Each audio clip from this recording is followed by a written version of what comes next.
Hello everyone, I hope all are feeling well. और इस video में हम लोग पॉलिटिकल पार्टी की स्पेसिफिकेशंस देखेंगे। क्या है कि पिछले वीडियो में देखा गया था कि राजनीतिक दल होता क्या है, व्हाट इज़ पॉलिटिकल पार्टी, और इसमें हम लोग उसकी स्पेसिफिकेशंस और उसके स्ट्रक्चर के बारे में देखते हैं।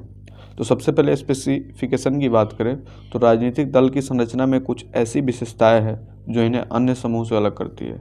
राजनीतिक दल एक ऐसा संगठन है जिसका प्राथमिक उद्देश्य राजनीतिक नेतृत्व की प्राप्ति होता है।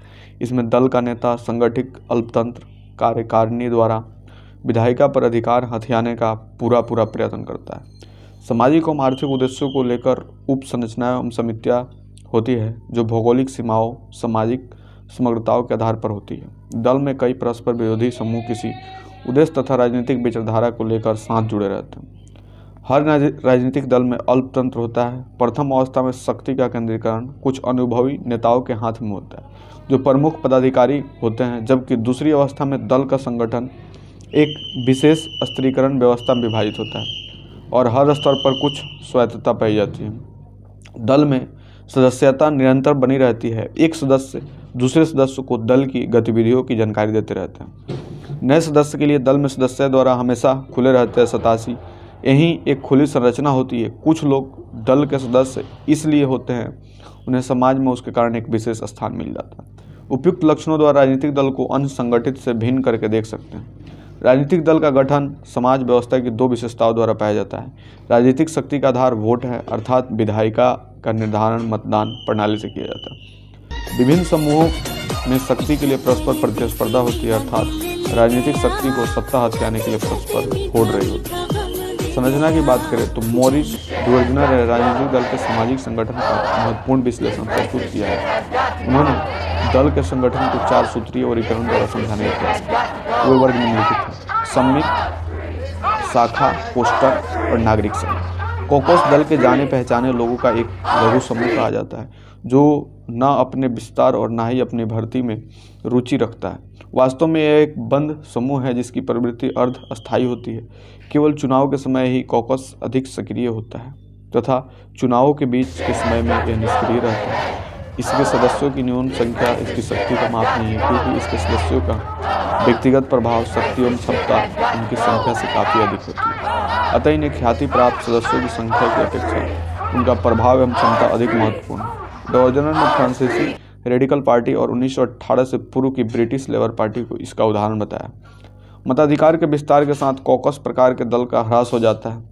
शाखा या ब्रांच दल पश्चिमी यूरोप में मताधिकार के विस्तार का परिणाम है। इसका संबंध जनता से होता है तथा कॉकस की तरह एक बंद समूह नहीं है, क्योंकि इनमें गुणों की अपेक्षा संख्या को अधिक महत्व दिया जाता है। अतः यह अधिक से अधिक सदस्यों की भर्ती में सदैव रुचि रखता है। इनकी राजनीतिक सक्रियता केवल चुनाव तक ही सीमित नहीं होती, अपितु निरंतर चलती रहती है।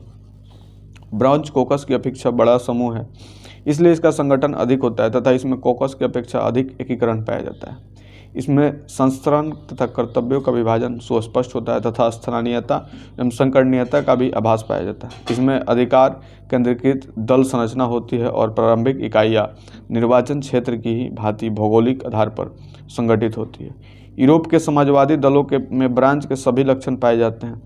कैथोलिक और अनुदारवादी दलों ने न्यूनाधिक सफलतापूर्ण इसका अनुसरण किया है। जर्मन सोशल डेमोक्रेटिक पार्टी संगठनात्मक आधार पर इस प्रकार के दल का एक अच्छा उदाहरण है। डोर्जनर द्वारा बताया गया कि दल संगठन का तीसरा प्रकार कोष्ठ या सेल है, जो क्रांतिकारी साम्यवादी दलों की खोज है। यह ब्रांच की अपेक्षा काफ़ी छोटा समूह होता है तथा इसका आधार भौगोलिक न होकर व्यावसायिक होता है। व्यावसायिक आधार के कारण सेल किसी स्थान पर कार्य करने वाले सभी सदस्यों को एक सूत्र में बांधना है। कारखाना, वर्कशॉप, दफ्तर एवं प्रशासन आदि इसके अंग हो सकते हैं। चूँकि सेल उन सदस्यों के समूह हैं जो एक ही व्यवसाय में लगे होते हैं तथा जो प्रतिदिन कार्य के समय मिलते हैं, इसलिए इसके सदस्यों में दलीय एकात्मक अधिक होती है। व्यक्तिगत सेल का एक अन्य सेलों से कोई प्रत्यंत संबंध नहीं होता।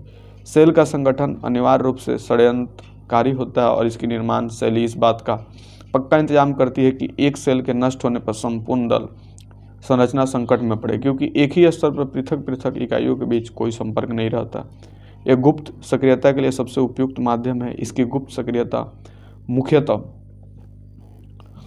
राजनीतिक होती है तथा सदस्यों के लिए अधिक महत्वपूर्ण होती है। मतों को जीतने, प्रतिनिधित्व के समूह या मतदाताओं के प्रतिनिधियों से संपर्क रखने की अपेक्षा सेल दल संघर्ष, प्रचार, अनुशासन तथा अगर अनिवार्य तो गुप्त सक्रियता का एक माध्यम है। इसमें चुनाव जीतने की दूसरी दर्ज की महत्व की बात मानने की प्रवृत्ति होती है। प्रजातांत्रिक केंद्रवाद की धारणा दल के सभी पहलुओं पर केंद्रीकृत नियंत्रण स्थापित करता है, जिसका उदाहरण 1917 से पहले लेनिनवादी दल, ड्रोजर फ्रांसीसी साम्यवादी दल के सदस्यों में सेल संरचना के प्रति शत्रु भाव होने का संकेत करते हैं। ड्रोजर का दल संगठन का चौथा प्रकार मिलिशिया प्रकार का संगठन है। यह एक प्रकार की निजी सेना है जिसके सदस्यों की सैनिक की तरफ भर्ती किया जाता था तथा जिन्हें सैनिक संगठन की भांति अनुशासन में रहना और प्रशिक्षण लेना पड़ता है। इसकी संरचना भी सैनिक संरचना के समान होती है, अर्थात इसके सदस्य सेना की तरह टुकड़ियों, कंपनियों और बटालियनों से संगठित होते हैं। मिलिशिया सेना के अधिक्रमिक लक्षण ग्रहण कर लेती है। मिलिशिया की चुनाव तथा संसदीय गतिविधि में कोई रुचि नहीं होती, क्योंकि यह प्रजातंत्रीय व्यवस्था को मजबूत करने की अपेक्षा इसे उखाड़ फेंकने का एक मौलिक साधन है। जिस प्रकार सेल एक साम्यवादी खोज है, ठीक उसी प्रकार मिलिशिया क्रांतिकारियों की खोज है। हिटलर के आक्रमणी सैनिक और मुसोलिनी के क्रांतिकारी मिलिशिया इस प्रकार की संरचना का उदाहरण है। इनकी ओर डोरजर का यह संकेत करते हैं कि केवल मिलिशिया के आधार पर कभी भी कोई राजनीतिक दल नहीं बना है। यह था आपका स्ट्रक्चर और उसके स्पेसिफिकेशन। जल्दी मिलते हैं नए टॉपिक लेके पॉलिटिकल पार्टीज के लिए। तब तक के लिए बाय बाय।